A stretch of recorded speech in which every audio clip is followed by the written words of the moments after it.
اس سارے معاملے پر آپ نے بھی نظر رکھی ہے، یہ بتائیے گا توشہ خانہ کے اس معاملے میں کوئی قانونی سکم ایسا موجود ہے جس کا ایڈوانٹیج ایکیوزڈ پارٹی کو مل سکے؟ کیونکہ اس سے پہلے ہم نے دیکھا 29 اگست کو اسلام آباد ہائی کورٹ نے بھی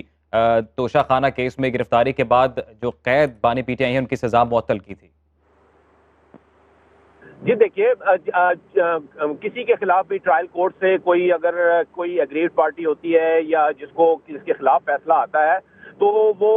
فیصلے میں چاہے کتنا ہی پرفیکٹ کیوں نہ ہو، وہ اس کے خلاف اپیل ضرور کرتا ہے، اعلیٰ عدلیہ سے رجوع کرتا ہے اور اپنا اپیل کا حق جو ہے وہ ضرور استعمال کرتا ہے۔ تو ظاہر ہے کہ ان کیسز میں بھی یہی ہوگا، اور ہماری معلومات کے مطابق تو جب یہ ملزمان کو پتہ چل گیا تھا کہ ان کے خلاف فیصلہ آنے والا ہے تو آج ایک درخواست جو ہے وہ لے کر یہ کوشش کی گئی تھی کہ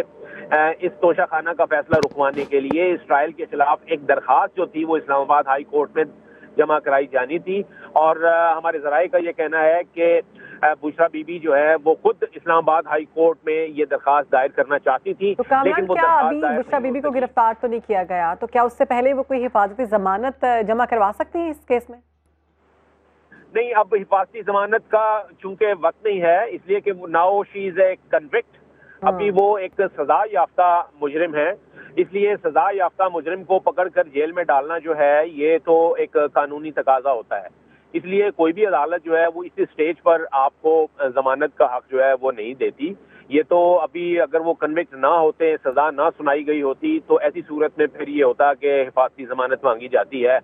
تو یہ اس موقع پہ تو اب باقاعدہ اپیل دائر ہوگی اور اس کے بعد پھر کوئی ضمانت والا معاملہ ہوگا تو پھر ہوگا، ادروائز کامران یہ کہے گا کہ اس کیس میں 10 سال کے لیے جو نااہلی ہے وہ نیب آرڈیننس کے اکارڈنگ ہے، اور کیا اس کو چیلنج کیا جا سکتا ہے؟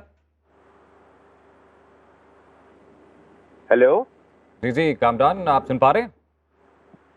جی اچھا جی، میں یہ پوچھ رہا تھا کہ 10 سال کے لیے نااہل بھی کیا گیا ہے بانی پی ٹی آئی کو، تو نیب آرڈیننس کے تحت یہ نااہلی ہوئی ہے تو کیا اسے چیلنج کیا جا سکتا ہے؟ جی دیکھیں، یہ کنوکشن کے ساتھ ہی ہوتی ہے، یہ بائی ڈیفالٹ ہو جاتی ہے، اس میں نااہلی سنانے کی ضرورت نہیں ہوتی۔ نیب قانون میں یہ درج ہے کہ اگر آپ کو کرپشن اینڈ کرپٹ پریکٹسز میں سزا ہوتی ہے تو ایسی سزا کی صورت میں آپ 10 سال کے لیے کوئی بھی عوامی عہدہ رکھنے کے لیے اور کوئی بھی الیکشن کنٹیسٹ کرنے کے لیے نااہل ہو جاتے ہیں، تو یہ بائی ڈیفالٹ ہوتی ہے، یعنی جج نہ بھی سنائیں، وہ صرف سزا سنائیں گے، اور سزا اگر ہو جاتی ہے تو ایسی صورت میں نااہلی جو ہے وہ خود بخود اس کا اطلاق ہو جاتا ہے۔ ٹھیک ہے، کامران خان یہ بتائیے گا کہ اس کے بعد اب ڈیو پروسیس کیا ہے، کس طرح سے اب جو ہے یہ تمام تر پروسیس مکمل کیا جائے گا اور مزید آپشنز کیا ہیں اس سلسلے میں؟ دیکھیے، اس میں جو بانی چیئرمین پی ٹی آئی ہیں وہ تو پہلے سے جیل میں موجود ہیں، جیل میں قید ہیں، ان کی گرفتاریاں جو ہیں وہ نہ صرف توشہ خانہ کیس میں، سائفر کیس میں، بلکہ ان کا جو ایک 2-3 اور مقدمات ہیں جن میں کہ 9 مئی والا مقدمات ہیں ان کے خلاف، اس کے علاوہ ان کے خلاف توہین الیکشن کمیشن کیس ہے، اس کے علاوہ جو ان کے خلاف ایک غیر شرعی نکاح والا کیس ہے، یہ بھی اس کا بھی ٹرائل جو ہے کامران آپ ساتھ ہی موجود رہیے گا، یہاں پر اپنے ناظرین کو اپڈیٹ کریں۔ سابق چیئرمین پی ٹی آئی کی اہلیہ بشرا بی بی اڈیالہ جیل پہنچ گئی ہیں۔ بشرا بی بی اور سابق چیئرمین پی ٹی آئی کو سزا سنائی گئی، جس کے بعد سابق چیئرمین پی ٹی آئی جو کہ پہلے سے ہی اڈیالہ جیل میں موجود ہیں، توشہ خانہ ریفرنس میں سابق چیئرمین پی ٹی آئی کو 14 سال قید بامشقت کی سزا سنائی گئی ہے، جبکہ ان کی اہلیہ بشرا بی بی کو بھی 14 سال قید بامشقت کی سزا سنائی گئی ہے۔ سابق چیئرمین پی ٹی آئی کی اہلیہ بشرا بی بی اڈیالہ جیل پہنچ گئی ہیں۔ توشہ خانہ کیس ریفرنس میں یہ سزا سنائی گئی ہے۔ احتساب عدالت کے جج محمد بشیر کی جانب سے یہ فیصلہ سنایا گیا اور استفسار کیا گیا سابق چیئرمین پی ٹی آئی سے کہ آپ کا 342 کا بیان کہاں ہے، جس پر انہوں نے کہا کہ میں نے بیان تیار کر لیا ہے، وکلاء کے آنے پر جمع کرواؤں گا، مجھے تو صرف حاضری کے لیے یہاں پر بلایا گیا تھا۔ جس کے بعد جو ہے وہ سابق چیئرمین پی ٹی آئی نے کہا کہ آپ کو کیا جلدی ہے۔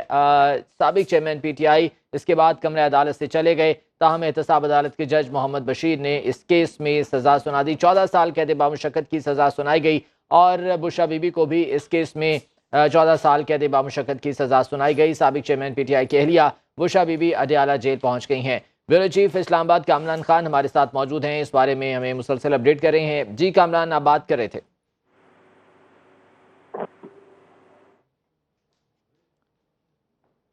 کامران خان بتائے گا، بشرا بی بی اطلاعات ہیں کہ اڈیالہ جیل پہنچ گئی ہیں، کیا اطلاعات ہیں اس بارے میں گرفتاری کے حوالے سے؟ جی دیکھیے، اس میں ہمیں معلوم یہ پڑا تھا کہ بشرا بی بی جو ہیں وہ خود ہی گرفتاری دینے جائیں گی، اور وہ اسی لیے وہ اڈیالہ جیل کے پہنچی ہیں۔ ان کی یہ کوشش ہے، ان کا یہ کہنا تھا کہ جی وہ ایک بار ملنا چاہتی ہیں، اور یہ بھی ایک ہے کہ ان کو گرفتاری کے بعد اڈیالہ جیل میں ہی منتقل کیا جانا تھا، تو اس وجہ سے بھی یہ ہو سکتا ہے کہ وہ خود گرفتاری دینے کے لیے جو ہے وہ وہاں پر پہنچی ہیں، اس لیے کہ ان کو بتا دیا گیا تھا، ان کے علم میں ہے کہ ان کے کیس میں سزا جو ہے وہ سنائی جا چکی ہے، اور اب ان کی گرفتاری عمل میں آنی ہے۔ تو ذرائع کا یہ کہنا ہے کہ جی وہ انہوں نے خود ہی یہ فیصلہ کیا کہ وہ اڈیالہ جیل جائیں اور وہاں جا کے گرفتاری دیں۔ ہم پرعزم ہیں آپ کو آگاہ کرنے کے لیے۔ اگر آپ دنیا بھر سے حاصل ہونے والی اطلاعات، معلومات اور خبریں جاننا چاہتے ہیں تو ابھی سنو نیوز کا یوٹیوب چینل سبسکرائب کریں اور بیل آئیکن پر کلک کریں۔